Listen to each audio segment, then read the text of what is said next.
पहले सुनते हैं सुर्खियां। झारखंड मंत्रिपरिषद की बैठक में 25 अहम प्रस्तावों को मिली स्वीकृति। भारत चीन सीमा पर हिंसक गतिरोध के दौरान झारखंड के गणेश हांसदा के शहीद होने पर मुख्यमंत्री ने जताया दुख। मुख्यमंत्री ने कहा कि जब जब देश की सीमा और संप्रभुता पर हमला हुआ, झारखंडी सपूतों ने अपने प्राणों की आहुति देकर रक्षा की। झारखंड का एक और लाल वीर कुंदन ओझा भी शहीद हो गया। देश की संप्रभुता की रक्षा में वीर झारखंडी सपूतों का बलिदान सदियों तक याद रखा जाएगा। कोरोना महामारी से निपटने के लिए सरकार द्वारा किए जा रहे प्रयासों में राज्यवासियों का भरपूर सहयोग मिल रहा है। इस कड़ी में झारखंड बधिर क्रीड़ा परिषद द्वारा मुख्यमंत्री राहत कोष में 31,000 रुपए की सहायता राशि बैंक ड्राफ्ट के माध्यम से दी गई। झारखंड मंत्रालय में आयोजित मंत्रिपरिषद की बैठक में कई महत्वपूर्ण प्रस्तावों को स्वीकृति दी गई। उत्पाद विभाग द्वारा दुकानों की बंदोबस्ती एवं संचालन नियमावली 2018 के नियम 2, 26 एवं 39 में संशोधन को मंजूरी मिली। राज्य में कोविड-19 संक्रमण एवं संभावित महामारी को देखते हुए राष्ट्रीय खाद्य सुरक्षा अधिनियम से अनाच्छादित पात्र परिवारों को माह अप्रैल एवं मई 2020 के लिए खाद्यान्न वितरण करने के लिए चावल उपलब्ध कराने की प्रक्रिया को घटनोत्तरी स्वीकृति दी गई। पथ निर्माण विभाग द्वारा RIDF XXV के तहत 20 पथ परियोजनाओं के कार्यान्वयन के लिए राष्ट्रीय कृषि एवं ग्रामीण विकास बैंक नाबार्ड से 1025.53 करोड़ रुपए के ऋण आहरण की घटनोत्तर स्वीकृति दी गई। पेयजल एवं स्वच्छता विभाग द्वारा RIDF XXV के तहत ग्रामीण जलापूर्ति परियोजनाओं के कार्यान्वयन के लिए राष्ट्रीय कृषि एवं ग्रामीण विकास बैंक से 23,692.93 लाख रुपए के ऋण आहरण की घटनोत्तर स्वीकृति दी गई। झारखंड भवन नई दिल्ली में स्थानिक आयुक्त के सचिव पद को उप स्थानिक आयुक्त सह संपर्क पदाधिकारी के रूप में पुनर्नामित करने की स्वीकृति दी गई।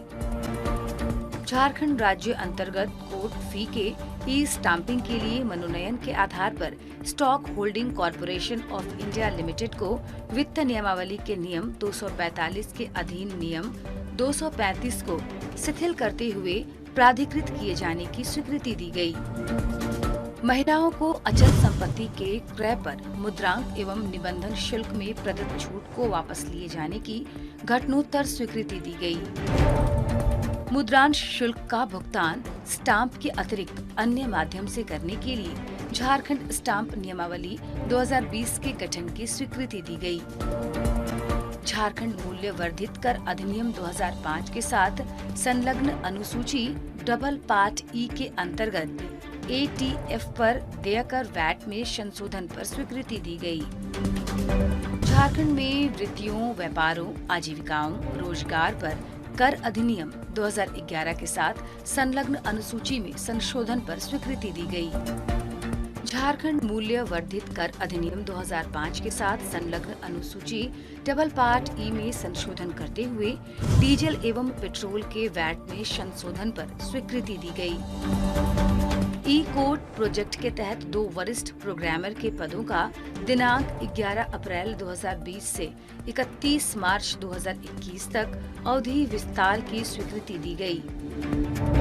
ई कोड प्रोजेक्ट के तहत राज्य के 2 नवसृजित जिला न्यायालय खूंटी एवं रामगढ़ के लिए सिस्टम ऑफिसर के क्रमशः 1 एवं 1 कुल 2 पदों के संविदा आधारित पदों के अस्थायी तौर पर 1 वर्ष यथा दिनांक 1 अप्रैल 2020 से दिनांक 31 मार्च 2021 तक के लिए सृजन की स्वीकृति दी गई। झारनेट परियोजना का 5 वर्ष का कार्यकाल एवं विस्तारित 5 वर्ष एवं 3 माह की अतिरिक्त संचालन के उपरांत वित्तीय नियमावली 235 को शिथिल करते हुए 245 के आलोक में नॉमिनेशन के आधार पर वर्तमान के इकरारनामा दर एवं शर्तों के अधीन वर्तमान सेवा प्रदाता को दिनांक 1 नवंबर 2019 से 30 अप्रैल 2020 अथवा झारनेट 2.0 के लिए निविदा द्वारा चयन नए ऑपरेटर के पूर्णतः क्रियाशील होने तक जो भी पहले हो के लिए एवं TPA को दिनांक 1 नवंबर 2019 से दिनांक 31 जुलाई 2020 तक 1013.46 लाख के व्यय पर सेवा विस्तार करने की स्वीकृति दी गई। झारखंड राज्य खाद्य जांच प्रयोगशाला संवर्ग नियमावली 2020 के गठन की स्वीकृति दी गई। डॉक्टर जावेद रेहान, चिकित्सा पदाधिकारी, प्राथमिक स्वास्थ्य केंद्र कुड़ू लोहरदगा को सेवा से बर्खास्त करने की स्वीकृति दी गई। राज्य के 3 नए चिकित्सा महाविद्यालय, अस्पताल तथा दुमका, हजारीबाग एवं पलामू में कोविड-19 की जांच के लिए विशेष प्रयोगशाला स्थापित करने की बात सामने आई। मंत्रिमंडल सचिवालय एवं निगरानी विभाग तथा झारखंड भवन नई दिल्ली के प्रोटोकॉल संबंधित पदों को सृजन करने की स्वीकृति दी गई। नोवेल कोरोना वायरस से जनित महामारी के फलस्वरूप राज्य से बाहर फंसे प्रवासी श्रमिक, यात्री, पर्यटक, छात्रों एवं अन्य व्यक्तियों को सुरक्षित आवागमन एवं आरोग्यकर गृहावासन करने के निमित्त झारखंड राज्य आकस्मिकता निधि से कुल 20 करोड़ रुपए की अग्रिम राशि की निकासी की घटनोत्तर स्वीकृति दी गई। मनरेगा योजनाओं को बेहतर रूप से क्रियान्वित करने के उद्देश्य से भारत रूरल लाइवलीहुड फाउंडेशन एवं ग्रामीण विकास विभाग के माध्यम से MOU किए जाने की स्वीकृति दी गई। झारखंड राज्य भवन निर्माण निगम लिमिटेड रांची को स्थापना व्यय, प्रशासनिक व्यय एवं अन्य मदों के व्यय के लिए प्रदेय एजेंसी चार्ज ऑपरेशनल ग्रांट में प्रस्थापित करने की स्वीकृति दी गई। झारखंड राज्य आपदा प्रबंधन प्राधिकार नियमावली 2020 की स्वीकृति दी गई। राज्य अंतर्गत स्थानीय नगर निकायों में आम निर्वाचन स्थगित होने के कारण प्रशासक की नियुक्ति की स्वीकृति दी गई। Jharkhand mineral bearing land case ordinance 2020 का अध्यादेश लाने की स्वीकृति दी गई। भारतीय वन अधिनियम 1927 की धारा 41, 42 एवं 76 द्वारा प्रदत्त शक्तियों का प्रयोग करते हुए झारखंड राज्य में वनोपज के अभिवहन को विनियमित करने के लिए वर्ष 2004 में अधिसूचित झारखंड काष्ठ एवं वन उत्पाद नियमावली 2004 को निरस्त करते हुए वनोपज के अभिवहन के विनियमन करने के लिए झारखंड वनोपज नियमावली 2020 को स्वीकृति दी गई। हम रोज ऐसे ही न्यूज लाते रहेंगे, तो यदि आपने अभी तक क्लीन न्यूज को सब्सक्राइब नहीं किया है तो पहले फटाफट सब्सक्राइब कर लें, साथ ही बेल आइकन को दबा दें ताकि कोई अपडेट मिस ना हो।